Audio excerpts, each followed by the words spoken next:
Alright, I'm up against Noah again for the second round of Elimination. I played Noah in the very first round of Swiss, which we split, and now we're back for some more. So this is going to be somewhat of an interesting game. There's some interesting plays right off the start that I'll discuss in detail. And I automatically just missed if I took a mulligan. No, I think I just shuffled, and yeah, I'm just counting my cards to make sure I have all of my agendas and everything. Yeah, so the interesting about this is I play Noah a lot in general. He's played against my 10 deck quite a few times, outside of tournaments even.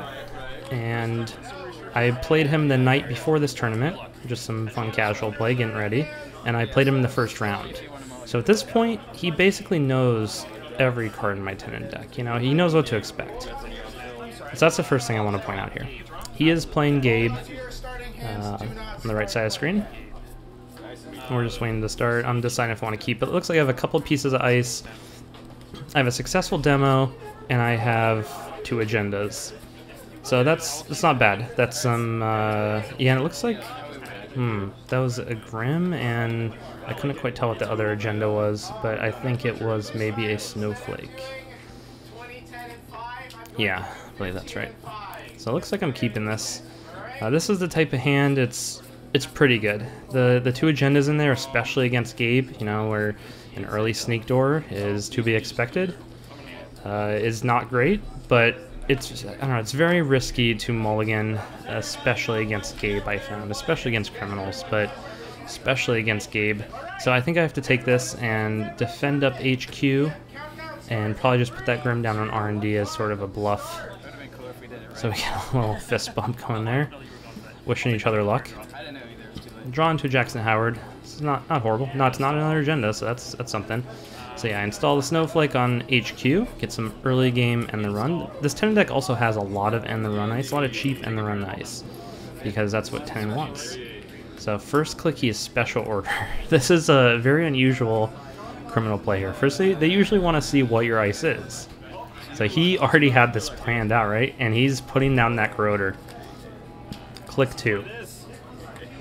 This is, this type of play usually is extremely risky. Especially Gabe decks don't tend to have a lot of recursion.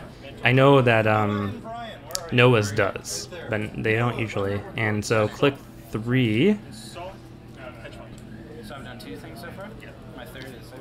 So he's going for an early siphon, and this was just such a smart play.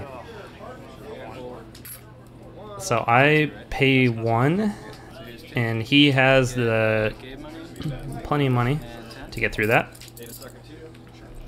I think it costs 2 to get through, which he had, and he had a siphon trigger stealing all my money. So I think that was still the right play to res that ice. But yeah, that was the perfect play for him. So he was also just kind of thinking I probably have an ice wall down there.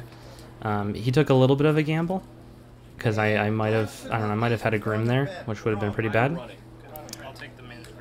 And he just runs HQ for the last click to go try and steal one of the agents. Luckily, I don't give up one of those agendas, but I can't trigger the successful demo. I'm completely out of money here. I have 2 agendas in hand. I can't res R&D.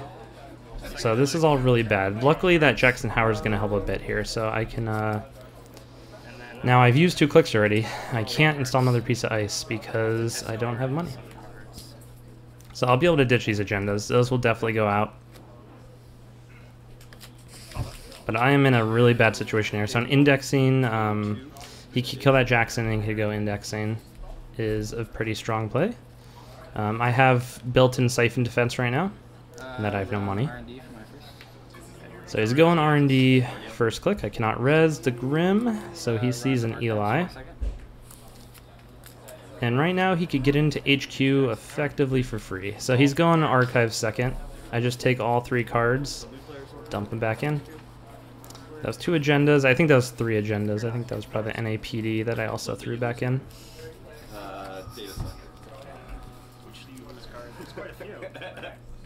So I think upcoming play here is I'm going to take a credit. I'm going to install, I think I have an Ice Wall and a Quandary. So I'm going to install that over HQ.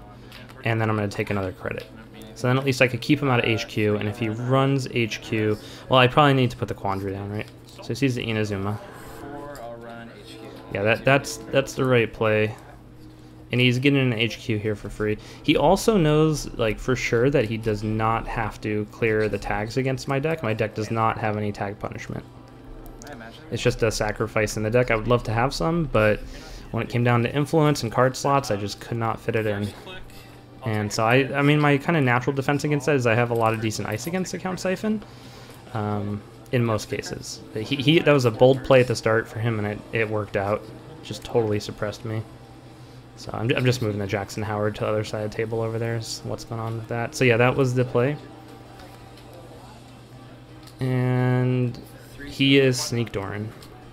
So that's smart. He knows I have successful demo.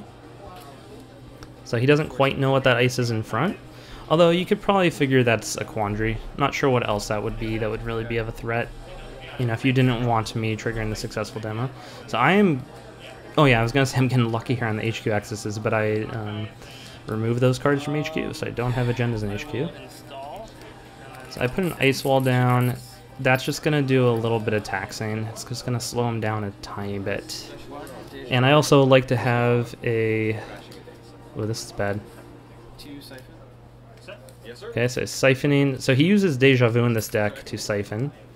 So that was perfect for me. He didn't have the Yogg down or any Code Gate Breaker, so he just slammed into that end of the run, and I moved my successful demo to the right side of my hand to signify that is what's being played on the first click. So things are beginning to turn a little bit. His money, I can't quite tell. I think he's at... There's a 5 there. Sorry, I can't quite tell how many credits he has right now. He has at least 5. I think it's like 6 or 7. Alright, so he is Sneak Doran. I decide not to... Ooh, this is a decision. So I only have 2 credits here. Decide not to res that Ice Wall because I wanted to trigger the successful demo. And I guess I had the Shikyu in hand. So he does trash Shikyu, so I have a little bit of defense there on Archives now. Alright, so here's a successful demo paying off. And I need to ice up HQ a little bit more now. And that is the smart play. So that's a really good play. Assuming I don't think I have an agenda in hand. I have the... I think that was Inazuma that probably went over there, over HQ. He might try for a siphon. No, he can't siphon yet.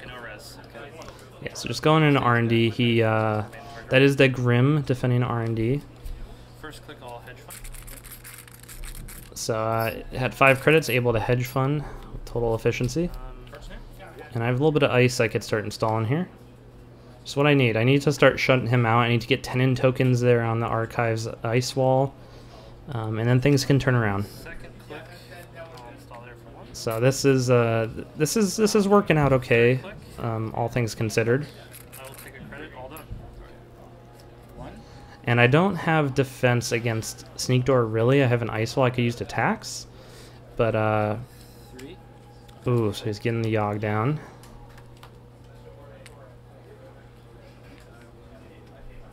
Looks like he's down to about 2 or 3 credits.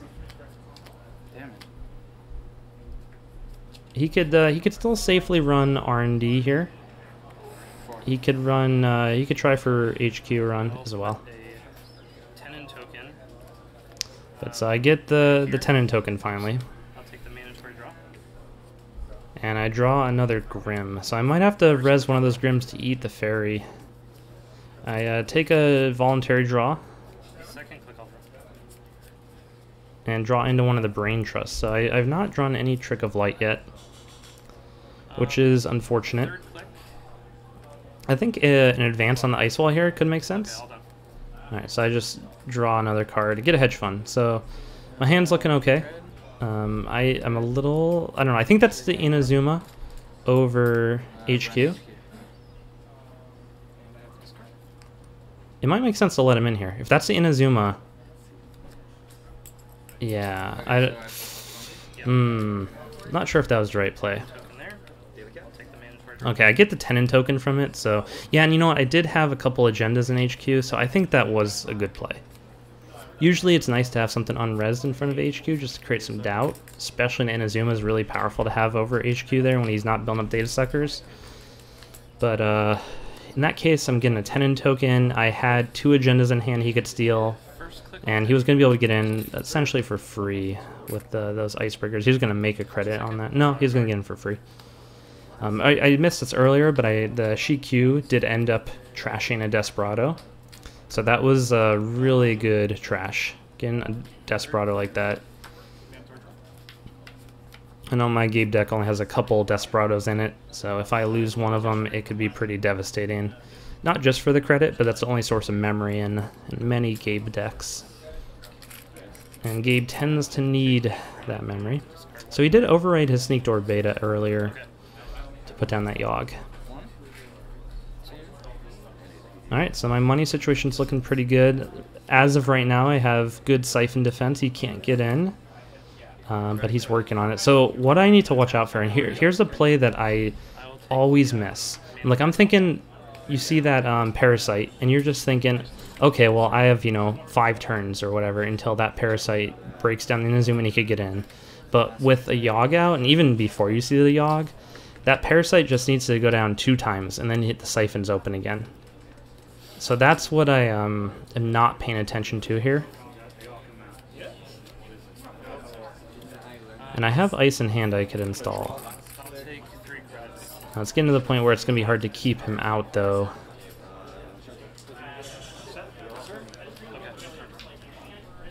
Just trash some Ice. So right now I'm just waiting for a Trick of Light. I really need to start getting these agendas out of hand. The deck only runs 1 Jackson Howard, so that tricks up.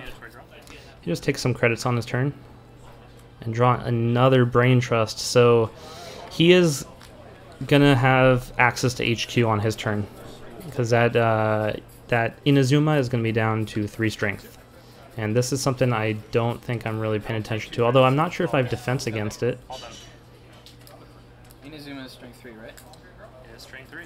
So here comes a Siphon. No doubt. And he says that, and I think I realized right as he said that I was open. Pay 2 for a Snowflake, right? So I'm gonna get 2. Okay. And then I'm gonna get 10. Yep. So this is the 3rd Siphon of the game, the 2nd successful Siphon. And I wish I saw what Ice was over R&D there. I wonder if I could have put it over HQ, if that would have made a difference. I'm not sure that it would have. He has Yogg and Corroder out. I only have 1 Inazuma in the deck. So he is planned Assault for another Siphon. So that is, he's taking just all my money right now. While it's open. And that is, it's only costing him, 2 credits to get through right now. So even with 3 pieces of Ice, Yogg just is such a great breaker. So yeah, he is getting some more Siphon money. So he just went up to over 20 credits.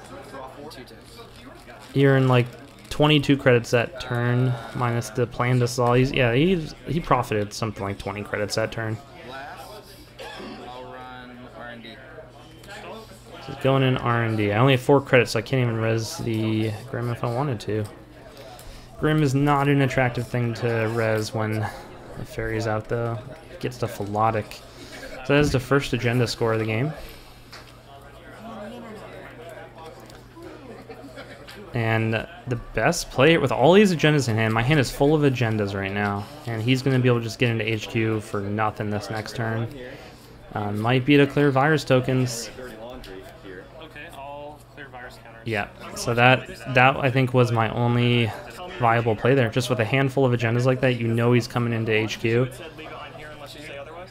Yeah, and then I said otherwise, I left it here. Okay. So that was, I think, my only option, realistically. I didn't have an Iced installed, didn't have the money to install and res it. No res. No res. And he's getting into R&D again and takes the medical breakthrough. So many agendas just coming out right now. That's what I get for throwing him in there in the early game, though. Himitsu Baku, not going to do me much good at this point. Or is that a chum? And then run it again. Trash it. I will. Chum will do me good. Install advance. Alright. So, getting a little bit desperate here. I just score out a clone retirement. But he can now get into HQ, and he is going to pull agendas from HQ if he decides to go in there. No, it's cool. I get you. Install advance. Draw. Draw. And like I was saying earlier, he kind of knows that my deck doesn't have traps, so I can't even try and bluff a Brain Trust or anything like that. And so this is going to be game. He is going in with the legwork. He has enough money, and yeah, he definitely could. There's nothing I could do. He's going to take the agendas for sure. So that was a great legwork there at the end. Just so, yeah, 4 agendas there. Legwork is kind of an auto win. Alright, so that is my first loss here in double elimination rounds. So in order to win this regionals, I'm going to have to win all the remaining games. Not sure if that's going to happen. But hypothetically, if I do not win the next 7 or 8 games, I still have recorded many games that other people played. And so we'll get to those after the next game here. Thanks for watching.